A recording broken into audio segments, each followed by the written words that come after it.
she can hear her mother-in-law and husband whispering down the hall, but she can't hear what's being said. She can't hear her mother-in-law not ask, tell her husband that if they die, she's getting the baby and they need to get that in writing ASAP. Now, this baby is 4 days old, and this mother-in-law has decided, I get the baby, and she hasn't even asked the mom yet. Here is today's story. So Maya, she's remarried. In her first marriage, she had a son, so he's older, and now in her new marriage, she has a brand new baby boy.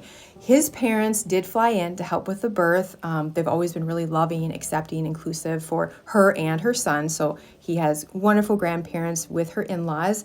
But the one thing that really rubbed her the wrong way, the one red flag that she's ever seen from them, is during the naming process of the baby, her mother-in-law was kind of pushy. Like, Maya actually felt like pressured to pick her mother-in-law's name, like her top pick. So she did, but she's like, that was kind of the only time I felt something weird with my mother-in-law until this big rupture.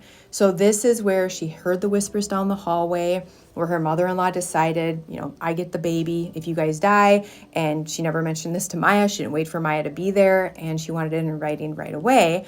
Later, Maya's husband was like, that was actually really messed up. So he called his mom, said, you really crossed the line. His mom got really upset, said, I didn't do that. So she denied it.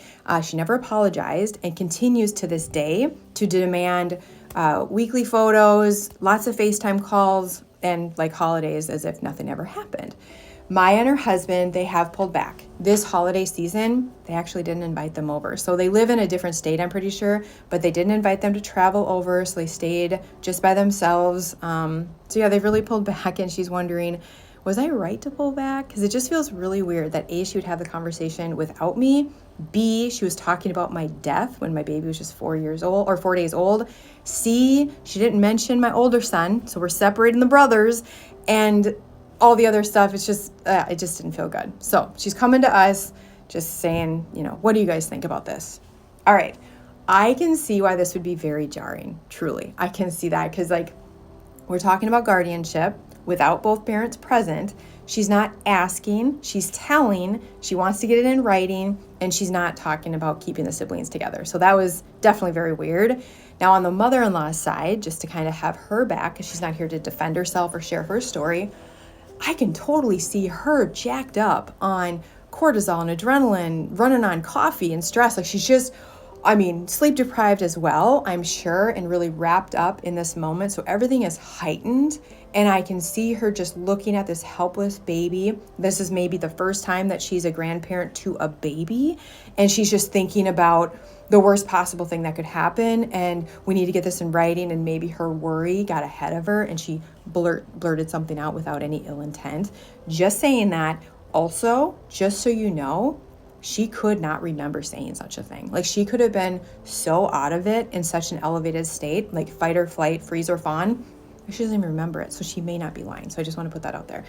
But here's the good news. You and your husband, you guys are on the same page. That's the best thing ever.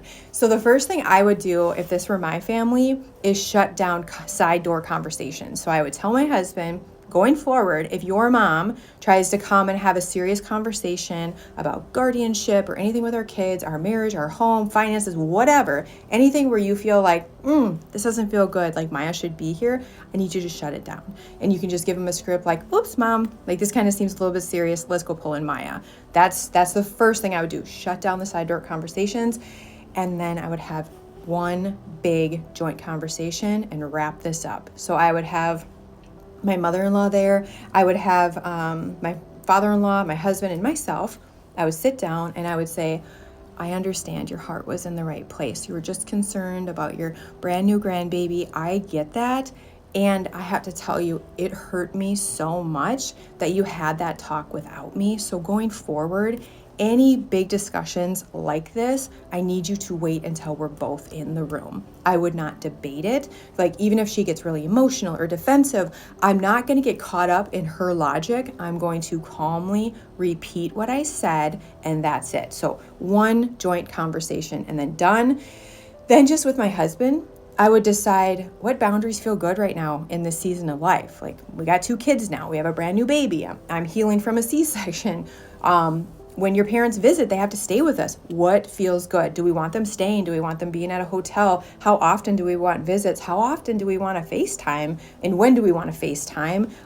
When we share photos, how can we do it in a way that doesn't feel like a chore? So all these things, just kind of think of it together. And then I would ask myself this last question. I often ask this for situations like this, which is this the hill we want this relationship to die on? Or was this just something that happened? Something was said in a heightened state she doesn't even remember, and maybe you didn't even realize that you needed a boundary, and now your mother-in-law, she butted up against a boundary. You realize it, you've set a line now, and you go forward. Because I really want you to remember what you said. Before she kind of like had a little bit too much, influence on the baby name, you felt so loved, so included. You felt like they included your son. They loved him. They supported him. So I would remember that, focus on that, and continue on with boundaries if this were happening to me.